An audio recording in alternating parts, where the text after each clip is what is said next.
ज्यादा सीधे मत बनो। सीधे पेड़ जल्दी काट लिए जाते हैं। आज की कहानी के माध्यम से आपको कुछ ऐसे तरीके पता चलेंगे जिनसे आप धोखा खाने से खुद को बचा सकते हैं। भावनात्मक रूप से कमजोर आदमी का लोग हमेशा फायदा उठाते रहते हैं। हम सब ने देखा होगा, अपने आसपास जो भी इंसान नर्म दिल का होता है, यानी कि भावनात्मक रूप से करुणावान होता है, वह अपनी करुणा से बस दूसरों की सहायता तो कर देता है, लेकिन बदले में उसे हमेशा धोखा ही मिलता है। तो क्या एक इंसान को भावनात्मक नहीं होना चाहिए? क्या उसे दूसरों पर भरोसा नहीं करना चाहिए? दूसरों की सहायता नहीं करनी चाहिए? क्या करुणावान और संवेदनशील होना गुनाह है? कोई गलती है? पाया तो यह जाता है कि कोई संवेदनशील आदमी दिल का अच्छा होता है, दूसरों की सहायता करता है, दूसरों का ख्याल रखता है, दूसरों से प्रेम करता है। प्रेम भी तो एक संवेदना ही है, वह भी तो एक भावना का रूप है। तो क्या प्रेम करना भी गलत हो जाता है? और ये तो आप सबको पता होगा कि प्रेम तो आध्यात्मिक साधना का एक बहुत महत्वपूर्ण कदम है। तो किस प्रकार एक इंसान समाज में संवेदनशील, करुणावान और दयालु, यानी कि एक अच्छा आदमी बनकर रह सकता है, ताकि लोग उसका फायदा भी ना उठा पाए और वह अपने मन की अच्छाई, अपने मन की कोमलता, करुणा सब कुछ बरकरार भी रख सके। एक बार एक युवा लड़का जंगल के पेड़ों पर मुक्के मार रहा था। वह बड़े जोर जोर से मुक्के मार रहा था। वह अपने मन का गुस्सा निकालने की कोशिश कर रहा था। शायद उसको किसी ने धोखा दिया था या फिर उसके साथ बहुत बुरा हुआ था, जिससे वह बहुत ज्यादा परेशान था। उसे कहीं भी शांति नहीं मिल रही थी। वह लगातार उस पेड़ पर मुक्का मार रहा था, जिससे उसकी उंगलियां लहूलुहान हो चुकी थी। उसी जंगल में एक शीतल पानी का झरना था। वहां पर एक भिक्षु रोज संध्या समय स्नान करने आया करते थे। यह उनका नित्य का नियम था। आज जब वह भिक्षु इस रास्ते से स्नान करने के लिए उस जंगल में आया, तो उसने उस लड़के की हालत देखी। वह जोर जोर से चीख रहा था, रो रहा था और लगातार मुक्के मारे जा रहा था। उस लड़के के आसपास कोई मौजूद नहीं था। इससे उस भिक्षु को उस युवक की चिंता होने लगी। उसने सोचा कि कहीं मैं इसे ऐसे ही छोड़ दूं और कहीं ये आत्महत्या कर ले। तो ऐसे विचार आने के बाद भी वह कुछ नहीं बोला और लगातार उस युवक की तरफ देखे जा रहा था। भिक्षु एकदम चुपचाप खड़ा हुआ था। उसने युवक से कुछ नहीं बोला, कुछ नहीं कहा, बस वह उसको लगातार देखता रहा। कुछ देर तक तो उस युवक ने उस भिक्षु को नजरअंदाज किया, लेकिन कुछ देर बाद उसे अजीब सा लगने लगा। उसने सोचा, ना तो यह मुझे रोक रहा है और ना ही कुछ कह रहा है, ये तो बस मुझे देखे जा रहा है। इसका क्या मतलब है? बड़ा अजीब आदमी है। ऐसे ही विचार उस लड़के के मन में उठने लगे थे। जब कुछ देर बाद भी वह भिक्षु कुछ नहीं बोला, तो लड़के ने अचानक से उससे पूछा कि महाशय, आप अपने रास्ते क्यों नहीं चले जाते? आपको क्या मतलब? आप खड़े हुए मुझे देख क्यों रहे हैं? भिक्षु ने बड़े शांत स्वर में कहा कि मैं तुम्हें रोक नहीं रहा हूं, तुमसे कुछ कह नहीं रहा हूं, तो मुझसे तुम्हें क्या परेशानी है? मेरे ही तरह है। ये पेड़ पौधे, ये पक्षी, ये सब तुम्हें तो देख ही रहे हैं। जब इनसे तुम्हें कोई परेशानी नहीं है, तो मुझसे क्यों परेशानी है? ये सुनकर लड़का जोर से चीख कर बोला, मुझे सबसे परेशानी है। मैं सबसे नफरत करता हूँ। यहाँ पर सब धोखेबाज, गद्दार होते हैं। कोई किसी का नहीं होता इस दुनिया में। और इस तरह बोलते बोलते वह फूट फूट कर रोने लगा और रोए जा रहा था और भिक्षु उसे देखे जा रहा था। वो उसे चुप करने की कोशिश भी नहीं कर रहा था। ये बात तो उस लड़के को और ज्यादा अजीब लगी।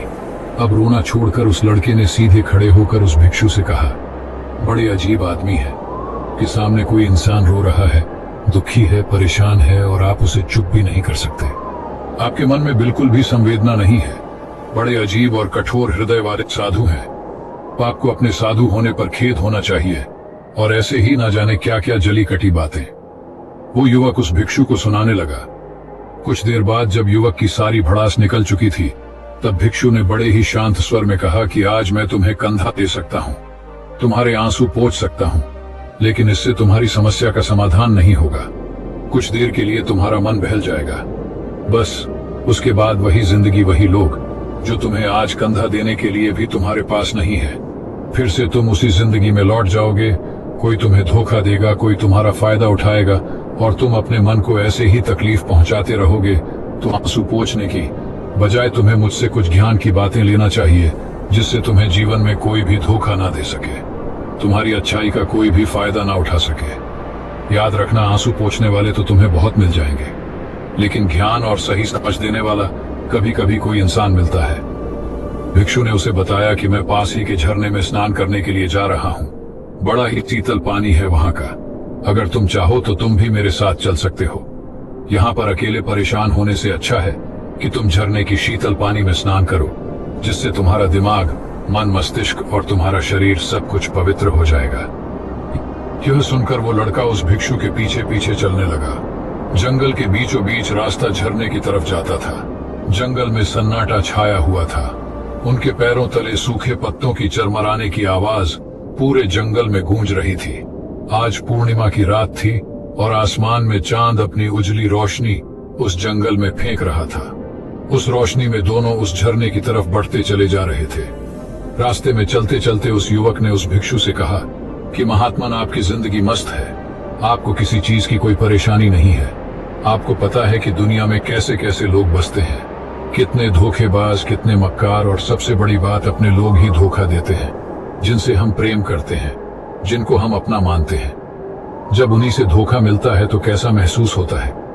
कभी कभी तो ऐसे लगता है कि भोले और दयालु लोगों के लिए ये दुनिया नहीं बनी है, ये धोखेबाजों के लिए है, मक्कारों के लिए है। वही यहाँ पर फलते फूलते हैं, वही आनंद से जीते हैं। और हमारे जैसे लोग जो दूसरों की सहायता करते हैं, दूसरों को अपना मानते हैं, वह हमेशा जीवन भर दुख में रहते हैं। यही जीवन की सत्यता है और यही संसार है जिसमें हमें रोज घुट घुट कर मरना पड़ता है। आपने सही किया, ऐसे जिंदगी को त्याग दिया, पीछे छोड़ दिया। अब बस अपने में मस्त, किसी से कोई परेशानी नहीं है, किसी की कोई चिंता नहीं है। मैं भी सोचता हूँ कि मैं भी संन्यास ले लूं, छोड़ दूं इस दुनिया को। यह सुनकर उस भिक्षु ने कहा कि तुम्हें क्या लगता है, सन्यासी जीवन बहुत आसान होता है?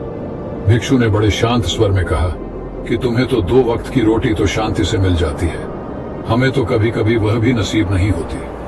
अगर भिक्षा मिल जाती है तो हम खा लेते हैं, वरना हमें तो भूखा ही सोना पड़ता है। यही सन्यासी जीवन है। हमें हमेशा नीचे सोना पड़ता है, सिर्फ एक लंगोट में रहना पड़ता है, चाहे कैसा भी मौसम क्यों ना हो। तो ये सब तुम्हें आसान लगता है, तो तुम भी सन्यासी बन जाओ। युवक ने कहा कि आप कहते तो ठीक ही है, संघर्ष तो दोनों तरफ है, सांसारिक जीवन में भी और सन्यासी जीवन में भी। वैसे सांसारिक जीवन भी अच्छा है, लेकिन तब तक जब तक घर परिवार में सुख शांति बनी रहे, धोखा ना मिले, हमारे लोग हमारा फायदा ना उठाएं, हमसे झूठ ना बोले, हमें धोखा ना दे, तब तो जीवन जीने का आनंद होता है, वरना तो जीवन नर्क हो जाता है। भिक्षु ने कहा, देखो, सन्यास अपने मन से लिया जाता है। जब हमारा मन कहता है कि हमें सन्यास के मार्ग पर सफलता हासिल करनी है, आगे बढ़ना है, तो ही सन्यासी जीवन सफल हो पाता है। लेकिन तुम अपने घर से परेशान होकर, दूसरे लोगों से परेशान होकर सन्यासी बनना चाहते हो, तो तुम्हारा सन्यासी जीवन भी कभी सफल नहीं होगा। इससे अच्छा तो तुम सांसारिक जीवन में अगर कुछ तरीके, कुछ नियम अपनाओ, तो दूसरे लोग तुम्हें धोखा नहीं दे पाएंगे। सबसे पहले तो यह समझो कि धोखा उन्हें ही मिलता है जो भावनात्मक रूप से कमजोर होते हैं, जिनका दिल जल्दी पिघल जाता है, जो दूसरों को दुख में नहीं देख पाते। ऐसे लोगों के साथ धोखे होने की संभावना ज्यादा होती है, क्योंकि कोई भी आदमी अपनी परेशानी बताकर, अपने को दुख में बताकर तुम्हारा फायदा उठा सकता है। क्या पता वह झूठ बोल रहा हो, वह दुखी होने का अभिनय कर रहा हो, लेकिन आपको तो सच ही लगेगा। और उसके बाद कुछ समय बाद आपको पता चलता है कि आपके साथ धोखा हो गया। उसके बाद आपका मन अंदर से टूट जाता है। इसीलिए सबसे पहली बात ध्यान रखना कि किसी भी व्यक्ति को यह एहसास मत होने दो कि तुम भावनात्मक रूप से कमजोर हो। अंदर से तुम्हारा दिल नर्म है। अगर उन्हें आपकी यह कमजोरी पता चल गई, तो वह कोई ना कोई जाल रचकर आपका फायदा उठाने की जरूर कोशिश करेंगे। चाहे आप अंदर से संवेदनशील हो, दूसरों की मदद करने वाले हो, लेकिन किसी को एहसास मत होने दो। ऊपर से कठोर बने रहो। जब लोगों को लगेगा कि इससे कुछ बोलने का फायदा ही नहीं है, ये आदमी कठोर है, नहीं पिघलेगा, तो खुद ब खुद वो लोग जो झूठे हैं, जो मक्कार हैं, वो आपके पास आएंगे ही नहीं। वो उन्हें चुनेंगे जो उनके आसान शिकार होंगे। दूसरी बात समझने की ये होती है कि हम बहुत जल्दी दूसरों पर विश्वास कर लेते हैं, और हमारी जल्दी विश्वास करने की आदत ही हमें हानि पहुंचाती है। 2 दिन तुम्हें किसी से मिले हुए नहीं होते हैं और तुम एक दूसरे के हो जाते हो, एक दूसरे पर पूरा भरोसा करने लग जाते हो, और यह भरोसा तीसरे दिन टूट जाता है और फिर तुम्हें धोखा मिलता है और फिर तुम परेशान होते हो। इसीलिए समय दो, किसी भी चीज को किसी भी रिश्ते को आगे बढ़ाने के लिए समय की जरूरत होती है। समय के साथ तुम्हें सामने वाले इंसान की अच्छाई और बुराई पता चलती है। तब तुम्हें पूर्ण रूप से पता चलता है कि इंसान वास्तव में कैसा है, अच्छा है या बुरा है, और वह कुछ समय देने के बाद ही होता है। इसीलिए जल्दी किसी पर विश्वास मत करो। अगली पहचान या अगला तरीका समझने के लिए तुम्हें ऐसे लोगों को समझना होगा जो दूसरों की चापलूसी करते रहते हैं। कुछ लोगों की आदत होती है चापलूसी करने की। आपके सामने आपकी बड़ाई करेंगे, आपके बारे में अच्छा अच्छा बोलेंगे, और आपको लगेगा कि यह इंसान कितने अच्छे हैं, मेरे से कितना प्यार करते हैं। लेकिन वास्तव में उनकी वह चापलूसी एक जाल होती है, ताकि वह आपका दिल जीत सके। और उनको चापलूसी करने का मौका तभी मिलता है जब आप दिखावा करते हैं। अगर आप उनकी चापलूसी से प्रभावित ही नहीं होंगे तो कुछ समय बाद वो चापलूसी करना बंद कर देंगे। इसीलिए किसी के सामने दिखावा मत करो, वरना आप तो आकर्षण के केंद्र बन जाते हो। लोगों को लगता है कि शायद इसके पास बहुत ज्यादा धन संपदा है, इसीलिए इतना दिखावा कर रहा है, और इसी वजह से जो लोग आपका फायदा उठाना चाहेंगे वो आपके करीब आने की कोशिश करेंगे, आपकी चापलूसी करने की कोशिश करेंगे। अगला नियम बताते हुए भिक्षु ने झरने की तरफ इशारा किया। वो झरने के पास पहुंच चुके थे। युवक को भी एहसास हो चुका था, क्योंकि वहां पर ठंडी ठंडी हवा चल रही थी। ढलान की तरफ जाते हुए भिक्षु ने कहा कि सांसारिक जीवन में एक बात समझने की यह होती है कि हम जिसकी सहायता कर रहे हैं, चाहे किसी भी रूप में, धन से, शारीरिक रूप से, या जिस भी अवस्था में हम किसी की सहायता कर रहे हैं, तो हमें यह ख्याल रखना चाहिए कि सामने वाला वापस कभी भविष्य में हमारी सहायता करने योग्य है कि नहीं है। अगर किसी को पैसा उधार दे रहे हो तो यह समझो कि उसके पास आय का कोई साधन है कि नहीं है। कल भविष्य में वह तुम्हें वापस कर पाएगा कि नहीं कर पाएगा। अगर वह नहीं करेगा तो तुम्हें तकलीफ होगी, तुम्हें दुख होगा। ऐसे तो इंसान करुणा बस भिखारियों को भी भीख देता है, लेकिन वह गलत नहीं है, क्योंकि जो भी पैसा अपने सामने वाले को दिया है उससे आपके ऊपर कोई ज्यादा प्रभाव नहीं पड़ेगा। अगर वह आपको वापस भी नहीं लौटाएगा तो अगर किसी ऐसे इंसान को पैसा देना है जो कभी वापस नहीं लौटा पाएगा, तो उतना ही देना जिससे तुम्हारे ऊपर ज्यादा दबाव न बने। अगर वो वापस भी न लौटाए तो तुम्हें ज्यादा दुख न पहुंचे। अब तक वो दोनों झरने पर पहुंच चुके थे। दोनों ने अपने कपड़े उतारे और उस झरने के शीतल पानी में कूद पड़े। पानी बहुत ठंडा था। उन दोनों की सारी थकान, सारी उदासी पल भर में ही दूर हो गई। स्नान कर लेने के बाद दोनों एक पेड़ के नीचे उस झरने के सामने बैठकर बातें करने लगे। भिक्षु ने उसे आगे समझाते हुए कहा कि शुरुआत में लोगों को नजरअंदाज करना सीखो।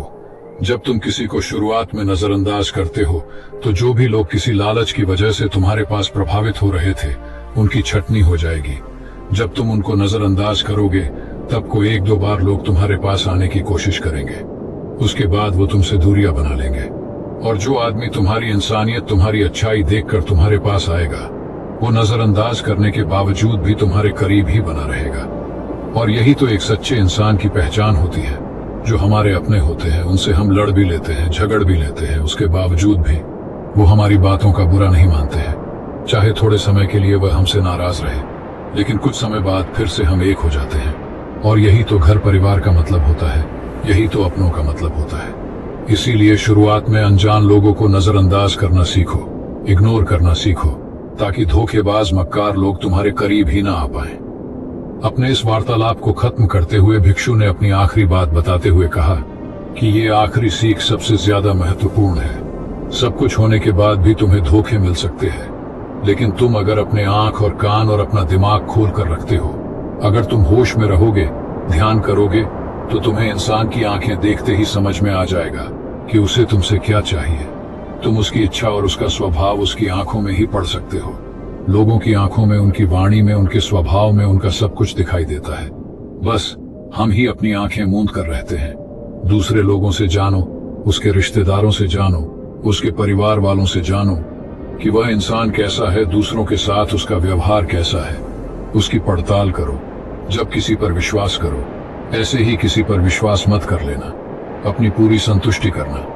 अगर तुम किसी के साथ लंबे समय तक भरोसा करना चाहते हो, किसी के साथ कोई संबंध बनाना चाहते हो, कोई दोस्ती करना चाहते हो या किसी की मदद करना चाहते हो, तो इन सभी परिस्थितियों में तुम्हें यह जरूर पता होना चाहिए कि दूसरे लोग उस इंसान के बारे में क्या सोच रखते हैं।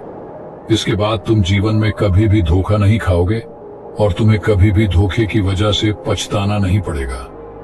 इसी तरह की बातें करते हुए भिक्षु और वो लड़का दोनों जंगल से बाहर आ गए, अपने अपने घर को चले गए। दोस्तों, कभी भी किसी पर भी भरोसा करने से पहले उसके बारे में अच्छे से समझो, जानो, समय दो, फिर भरोसा करो। हमें आशा है कि आपको यह वीडियो पसंद आई होगी। इसी तरह के मोटिवेशनल और इंस्पायरिंग वीडियो देखने के लिए आप हमारे चैनल को सब्सक्राइब कर सकते हैं। हम मिलते हैं इसी तरह की नई मोटिवेशनल वीडियो के साथ। धन्यवाद।